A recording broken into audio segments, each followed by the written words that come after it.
Hi guys, James at RampantLionReviews again for you today with another beer review. For this one we are going to cross the Øresund once again and go back to Sjaelland in Denmark, and we're going to revisit one of my favourite Danish craft breweries, and these guys were also one of the first Danish breweries that I encountered back in the day along with Mikkeller. So for this review then we are going to go to Svinninge, which is almost right in the middle of the island of Sjaelland, and these days that of course is home to Toøl. So this is the number 1 double IPA, which comes in 8.5% ABV, and as the name suggests, this was the very first double IPA that these guys have released from their new brewery. So really curious to see how this one turns out. The last beer that I reviewed from these guys was also brewed in their new Svinninge Toøl City brewery that they have. That was the Whirl Domination, and that also came through the Tillfällig assortment here in Sweden. So this particular beer was released on the 2nd of June 2020 along with a few others. And the last beers that I had from Toøl before those two were the Dangerously Close to Stupid, which is a beautiful high alcohol West Coast IPA. I think you probably would have to term that a triple IPA, to be honest with you. I think they just call it an Imperial double.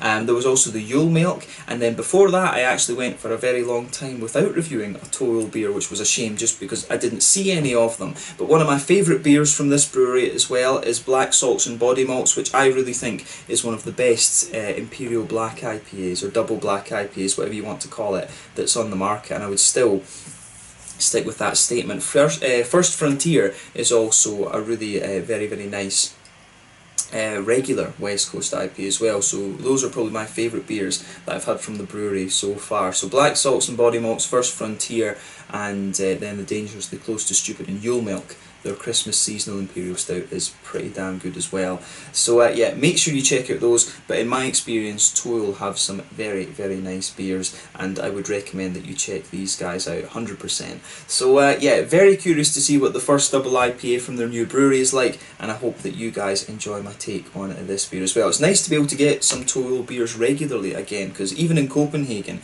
unless I went to Bruce, I wasn't able to get these beers in Kiosk for quite a wee while actually, from what I remember too.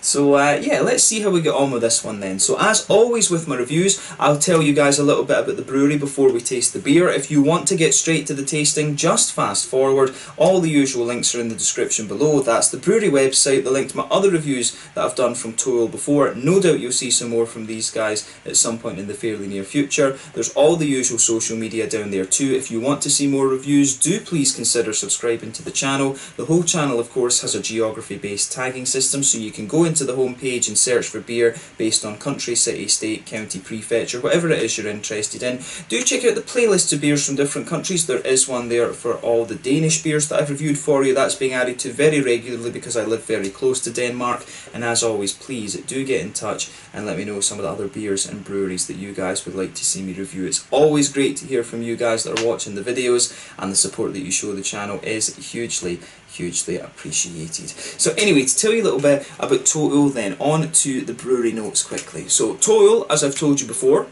was founded by Tobias Emil Jensen and Tori Gainter, who were former students of Mikkel Bjerg, so the big boss of Mikkeller. So he used to be a physics and maths teacher, and together they used to brew in the school kitchens back in 2005, and Tori and Tobias continued to homebrew until 2010, when they officially founded Toøl, which in Danish of course means two beers. So when Mikkel heard that his former students were still brewing, he insisted that they do a collaboration brew together, and this was what became the first commercial Toøl beer, and it was a double IPA. I don't know if they still do that one actually. I'd love to try that. But they very quickly built a strong reputation for themselves, and the quality of their beers back then, and even still today, is very high. And you know, it's not surprising that these guys really did very well. But with the help of Mikkeller and his brother Jeppe, Evil Twin, these guys were very lucky early on and were able to distribute their beers worldwide, and that was one of the reasons why I got them in Scotland, because Jeppe of course went away out to the States and moved the company out there. So Mikkeller, Toøl and Evil Twin got across the world very quickly. 3 Danish breweries really made it very big. But as was the case with Mikkeller, these guys were originally a gypsy brewery, so they didn't own their own equipment, and they used a lot of spare capacity at other large breweries, namely the Proefbrouwerij at Locriste Hifte near Ghent in Belgium. In Nørrebro in Copenhagen, they've got their collaborative beer bar with Mikkeller, which is called Mikkeller and Friends. I've still never visited that. I do need to go and check that one out. I've been to the original Mikkeller bar and things, but Mikkeller and Friends is still one that I have to visit. But this bar has an exclusive bottle shop where you can get lots of very interesting Mikkeller and Toyo things, as well as 40 different tap beers. And they also have the Bruce Brew pub in Copenhagen, which operates largely as an almost kind of independent entity of the main Toul operation these days. This opened back in 2016 in partnership with Christian Gradient, and there's now a second Bruce bar up in Oslo in Norway as well. They're also co-owners of the various Mikkeller and Friends venues, and this now includes the bar in Reykjavik and the bottle shop in Torvahallen in Copenhagen, and they also own the Coalship and Micropolis bars in Copenhagen as well, which I've heard are very, very nice. But as of 2019, they've got a new production facility at Svinninge on Sjaelland, which has a 150,000 square metre floor space. They plan to have a clean side of the brewery, which has a large German Braucon kit, and this side of the brewery is run by Tim. And there's also a sour side of the brewery with fodders and a Coalship for producing all the different sour beers, which I believe Toul hadn't done too much of before they got this facility, and this is going to be done by Nathan Borey, and there's a lot of space in there for barrel aging and stuff like that as well. So within the next kind of year or so, this is June 2020, within the next kind of year or so, I think we're going to see a lot of very, very interesting beers coming out of Toul's sour facility. But they released the first beers from Toul City in March of 2020, and as of June 2020, when I'm filming this review for you, the whole Toul brand, if you like, has produced 430 different beers according to Untappd. I suspect it might be a little bit more than that, because I can't remember when Untappd actually started up, but according to Untappd, it's 430 different kinds of beers that these guys have produced. So yeah, like I said, these guys are one of my favourite Danish breweries. Some of my favourite beers ever, as I say, my favourite ever black IPA is from these guys, the Black Salts and Body Malts. That one will take some beating. I've had a couple of beers that have run it pretty damn close. One of them actually from Tempest Brewery in Scotland, which I believe was called In the Dark We Die. That's a beautiful Imperial Black as well, so I would recommend that one to you. I've had a couple that have run it close, but I still think the Black Salts and Body Malts is is probably my favourite black IPA that I've had. But that could be a bit of a nostalgia thing, because I think it was one of the first ones in that style category that I really thought was just beautiful. So yeah, that's all you really need to know about Toyo for the moment. If you want to learn more, of course, you can check out the brewery website. You can follow them on Facebook and Instagram to keep up to date with all the latest goings on, and you can check out the Rate Beer, Untappd and Beer Advocate pages to learn more about all the different beers that they've done. So yeah, let's have a look at this beer and see how we get on. Apparently this one is hopped with Centennial and Equinox, so it should be quite citrusy. That Centennial known for its kind of lemony qualities, and Equinox is known for the sort of limey things. So yeah, this one, as you can see, quite simple artwork on this, but that's all you really need, to be honest with you. I do like how this one comes out actually. So yeah, definitely nice to have some more Toyo beers. It says the debut double IPA from Toyo City, explosively aromatic, fresh and fruity. So yeah, I think this one will be awesome. Like I said, 8.5% ABV, 440ml can. So let's get this out and we will get on with the tasting. So like I said to you, this beer was released on the 2nd of June 2020 through the Tilfällig Sortiment in Systembolaget. It was released along with the Bianca, one of the big gozes from Omnipollo, and there was also the Hop Selection IPA from Stigbergets and North, which was really nice actually. It was one of the more kind of bready sort of hazy IPAs that I'd had. So you'll see the review of that one of those two beers very soon as well. Oh, but yeah, as you can see, look at this. That looks good. So as you can see, this is a very soupy, gloopy looking kind of hazy New England IPA, this one. As I've always said, when it comes to, I'm interested to see how this one turns out, because as I've always said with the New Englands, when you get to sort of 8.5%, I think this is where this style really struggles to go above, unless you're going to use a little bit of a sweeter malt base in it. You know, unless you're going to put like a little bit of caramel or a little bit of, you know, Turo or some golden promise and things like that, because you really start to get the booziness out of these beers once you go above the 8.5%. And I first encountered that with the Brewski beers that I was reviewing for you back in the day. That would have been, you know, like 2016, 2017 and things like that. But yeah, this beer looks absolutely lovely. In terms of its colour, I'd say this is one of the lighter kind of New England IPAs that you're going to come across. It's leaning towards that kind of peach juice, pineapple juice sort of lightness there, so definitely to the more kind of yellow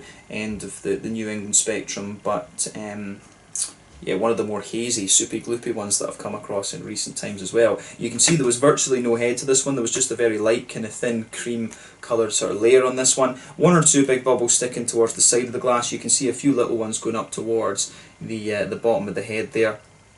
But you know, or where the head should be, I should say. But overall, it doesn't look very surprising for a West Coast double IPA. I like how, or an East Coast, brain's not working, for a New England East Coast style IPA, this one. So nothing particularly surprising about this beer when you consider what style it is. If I stick my fingers behind the glass, there you can see it is pretty much what you would expect. So yeah, let's take a closer look at the aroma of this one then and just see how we get on. Very, very curious to see what this beer has in store for us. Yeah, that smells very, very nice. It really is quite creamy, this one. I'm sure that this one was supposed to have like naked oats and oatmeal in it as well, I'm sure that I read. Yeah, because I had a little look. One of the resources I found that's actually quite good for, you know, learning about the malts and the hops that you get in these beers is Glassbank, and this beer was available on Glassbank and a little bit before it went into to Systembolaget, of course. But yeah, this one, it did say on the Glassbank and profile, that's where I found out about the hops that are in this one. It did say that there was naked oats and oatmeal in this one, so that should be really interesting. You can definitely smell a good bit of the kind of creaminess out of this one, and the oatmeal really gives you a lot of that kind of big thick quality actually, which is very, very interesting. I don't know how many breweries use oatmeal in the malt base of these beers actually. I thought it was kind of straight up naked oats, and you get different other kinds of oats as well, like malted oats and things like that.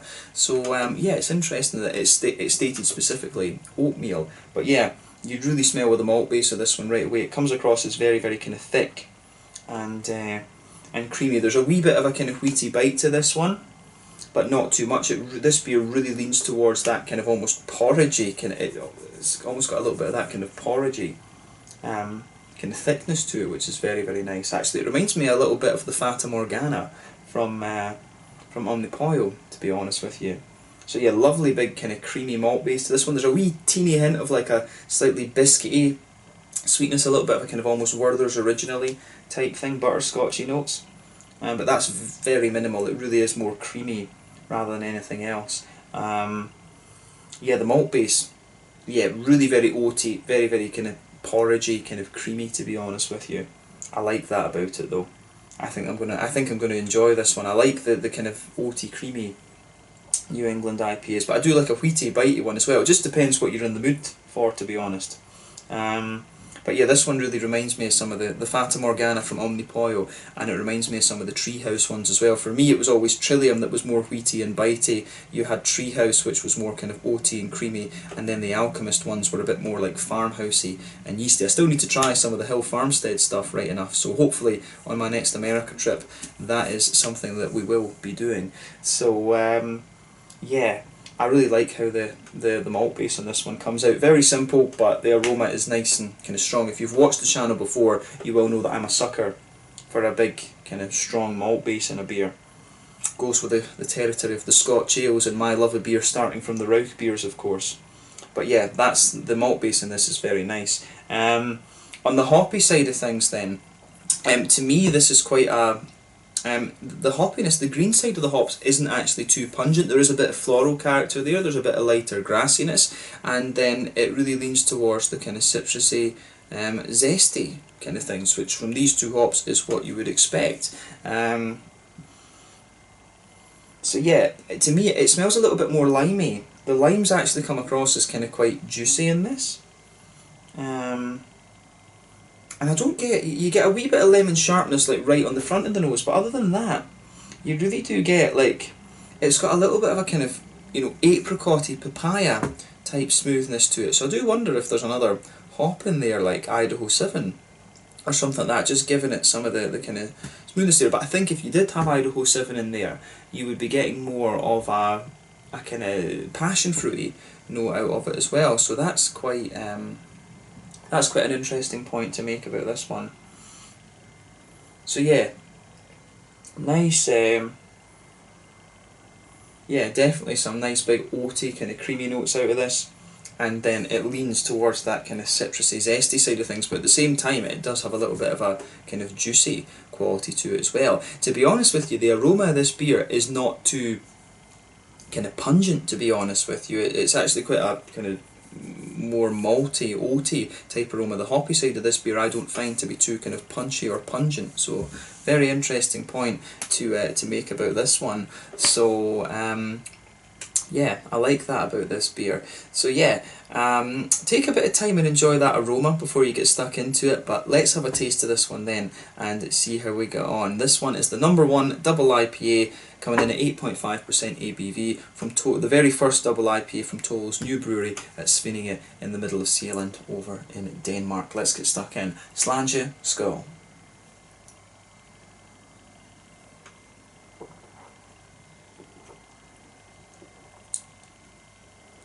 Oh yeah, it's definitely got more of a kick to it when you actually take it in.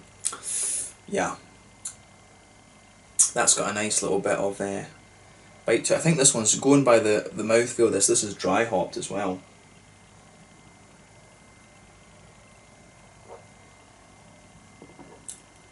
Yeah, I think there's a wee bit of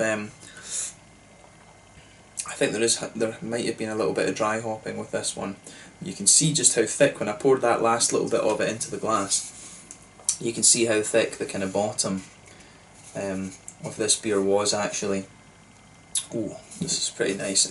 Yeah, when they say it's quite it's quite explosively aromatic, yeah, it is pretty zesty, this one. We'll say that about it. But yeah, the first impression of this one is this beer, for a sort of New England hazy double, it's remarkably kind of slick.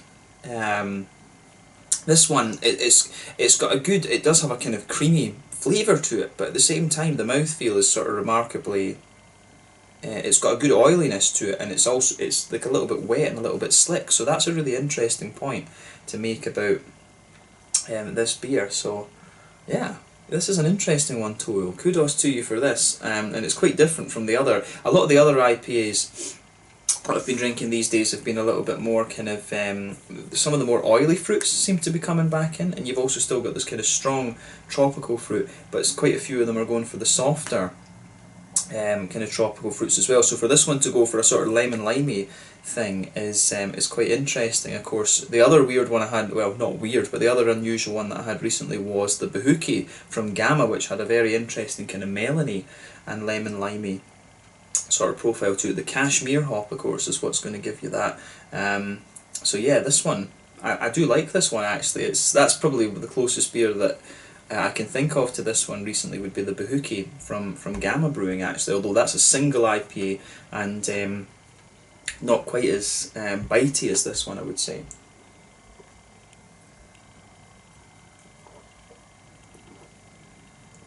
But yeah, this is pretty damn solid, I have to say.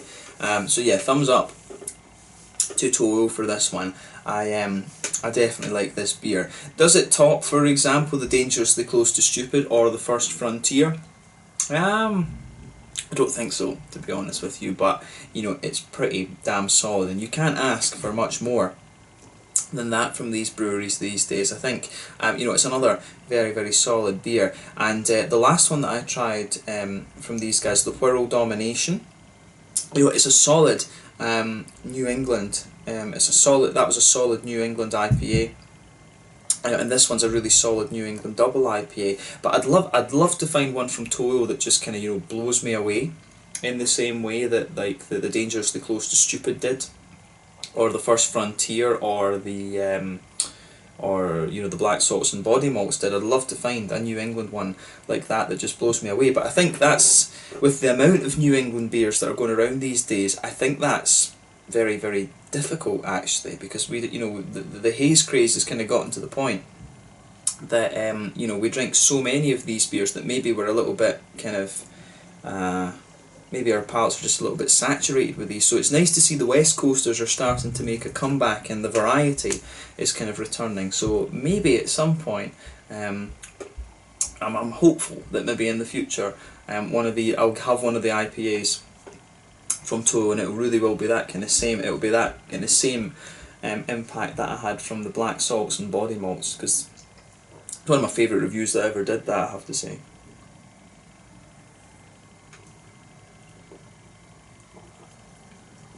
But you know, I'm harking back to old times.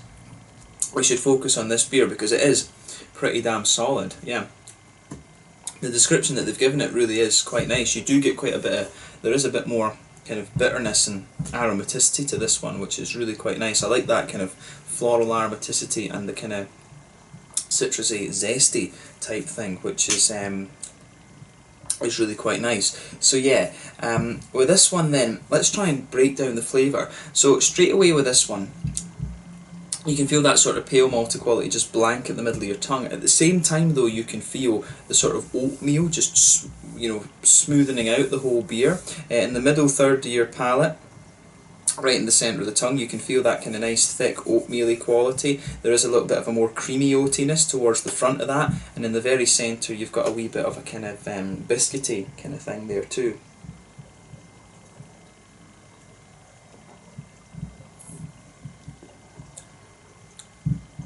Yeah, there is just a wee bit of a biscuity thing, the sort of almost butterscotchy aroma that I was picking up in the aroma. While that was very mild, it's definitely not present in the beer.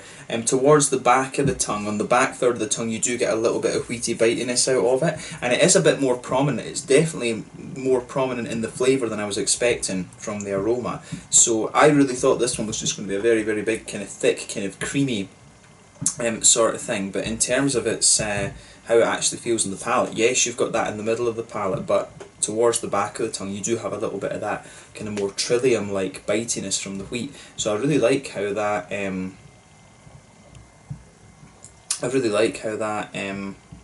how that goes together. So yeah, this one, the malt base in this I think is pretty nicely done, but I would say that generally this strikes me as one of the more, it almost just feels a little bit more bready compared to some of the other New England beers that I've had. I think I said the same in my review about the Stigbergets North one actually. So it seems these beers just feel a little bit more kind of bready to me at the moment. I don't know, maybe my palate just goes through strange phases, but yeah, this one strikes me as being a little bit more kind of bready. It just feels like it's got a bit of a kind of bready backbone to it.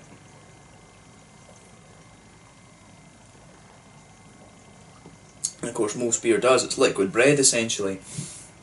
But yeah, I like how the malt base goes together, but yeah, it gets a little bit more, you can feel on the back third of your tongue and the middle third that it does get a little bit more kind of grainy and things the further that you go into the aftertaste. Yeah, it does get a little bit more like that, but you do get a wee bit of the oatmeal-y smoothness and the oaty creaminess pushing its way out of the beer as well the further you go into the aftertaste. So I do like that about this. On the hoppy side of things then, in the back corners of the palate there's definitely a wee bit of earthiness there. As you come further forward along the sides of the tongue, it definitely gets a bit more kind of floral and aromatic, and then round the very front curve of the palate it's a little bit lighter and more grassy. It's not the most bitter of beers I would say, but it's definitely a little bit more bitter than some of the other New Englands that you're going to find there. We'll talk about that in the mouthfeel of course, but yeah, it does have a nice aromaticity to it, this one, and that's, you're going to get that from I think it's mainly Centennial. I always remember Centennial having a bit more of that kind of floral aromatic-y, slightly spicy sort of thing. But yeah, definitely a very kind of floral and zesty New England double in my opinion. But yeah, let's focus on the front third of the palate now. So as I always say, on the front third of the palate behind that very kind of front curve of the tongue, you get that nice oily bubble where the juicy fruity esters push their way out of the beer. And I do like what this one has in store for us. It's pretty solid, I have to say.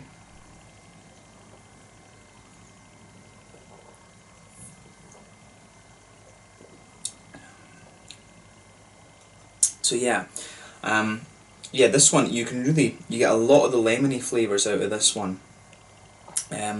Yeah, definitely a big it really has a very big kind of citrusy kick to it, and it's the lemons, and then I think when you go further into the aftertaste you can just get a little bit more of that juiciness out of the lime. The sort of lemony flavour takes over that whole kind of front part of the palate.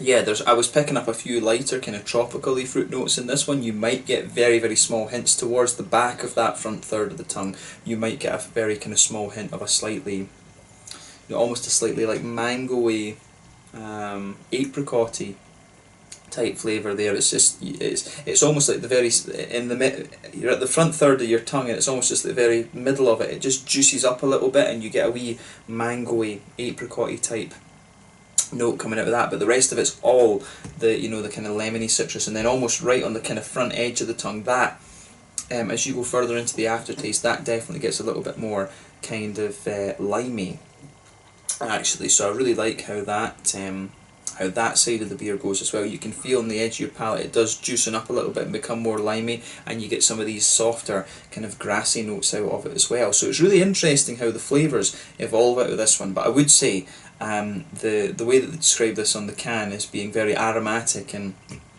and things is really interesting. It does say juicy. No, it doesn't say juicy, so it just says fresh and fruity. So yeah, aromatic, fresh and fruity. Yeah, no, I would say that is definitely a very, very good description of that. I wonder what's taken them down this particular route, but then in fairness, I've seen a few breweries going for the more kind of citrusy, zesty sort of things. Maybe just because it's summer, right enough, it's just coming up for summer, June. But yeah, I have to say, I like how this one goes together.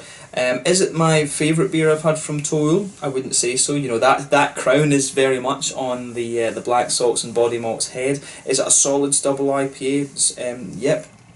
Is it a bit different from some of the other ones that I've had in recent times? Yeah. So if you like a kind of citrusy, aromatic-y, zesty type IPA, this is one that is going to suit you very nicely, I think. So yeah, I was surprised at how the malt base came out on this one. I thought this was going to be really, really thick and oaty and creamy. I thought this was going to be quite similar to some of the Treehouse stuff that I had, but it's actually a little bit more. I think the more that I drink of it, the more I think it's a bit more like a kind of Trillium wheaty leaning New England IPA. So yeah, interesting. But yeah, let's look at the mouthfeel of this one then and finish up.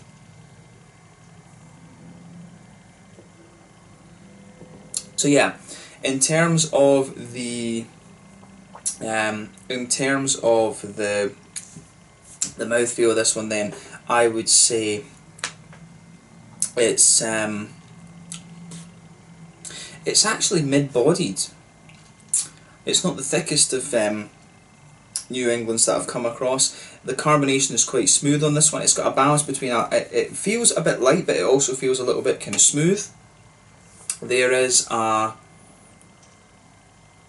yeah, there's definitely a little bit of a kind of how would you say? There's definitely a wee bit of a kind of lighter type quality to this one. I do like how the beer just, the smoothness that it has. As I say, not the thickest and creamiest of New Englands that I've come across, and it feels just a little bit wet, to be honest, in the mouthfeel. In terms of the hoppy bitterness, I think we're talking about maybe about 50 IBUs for this one. It is a little bit more bitter than the standard 30, so it's somewhere I think between 40 and 50 IBUs, and you really get that. The further you go into the aftertaste with this one, you do get more and more of the floral notes just lingering there, but it's not. I don't find this beer overly bitter. I think 50 IBUs is more likely than 40. But yeah, the middle of your palate, you can feel the pale malty base there. You've got a little bit of a kind of wheaty bitiness to it as well. A bit of kind of oaty creaminess comes out of it, but there is a wee bit of graininess, I think, pushes its way out later on. So the malt base is quite bready and smooth and grainy, rather than being kind of thicker and creamier and sweeter as you can get from some of these beers. But yeah, 50 IBUs in there, and you've got a lot of kind of zesty, kind of floral characters coming out of this one, which is which is really quite nice. So yeah, I like the way that this beer, I like the way that everything kind of fits together with this one, so it gets a big thumbs up from me. I do like these kind of citrusy, zesty sort of things, but as I say, would I consider this the best beer I've had from Toil? Not quite yet, but I'm curious to see how they develop with these New England IPAs, because the World Domination was quite nice, and this one was pretty nice as well, and they do seem to lean a little bit towards that wheaty kind of bitey sort of thing, so they are doing some solid stuff, but I think it will be interesting to see how they evolve with this, because before the Toyo City, I don't remember seeing too many sort of New Englandy type IPAs from these guys. Do let me know in the comment section if I'm wrong about that, but I think this is a kind of newer thing that Toyo have been doing. But yeah, I need to review. I think it's at the. I need to review. There's one of the porter beers. Is it the Macchiato Messiah or something like that? That's one of the ones that I really need to review from these guys at some point soon. So yeah, you will see more Toyo reviews on the channel over the next little while, but this was a really nice one to review for you, and I hope you've enjoyed my take on it. So for fans of a big zesty New England IPA, this is one that is going to suit you down to the ground, and definitely nice to review the first double IPA from Toyo City as well. So yeah, let's leave it at that for this one. So I hope you've enjoyed my take on this beer. Let me know your own thoughts on it in the comment section below. Let me know what your favourite beers are from Toyo, of course, as well. Thank you for watching. Check out my social media, and I will catch you guys very soon. This is the #1 double IPA from Toyo, now in spinning out on Sjaelland in Denmark. An interesting beer, this one, very, very citrusy. New England double IPA. Till the next time, it's Sjaelland just now, and I'll catch you guys later. Sjaelland, skål, cheers.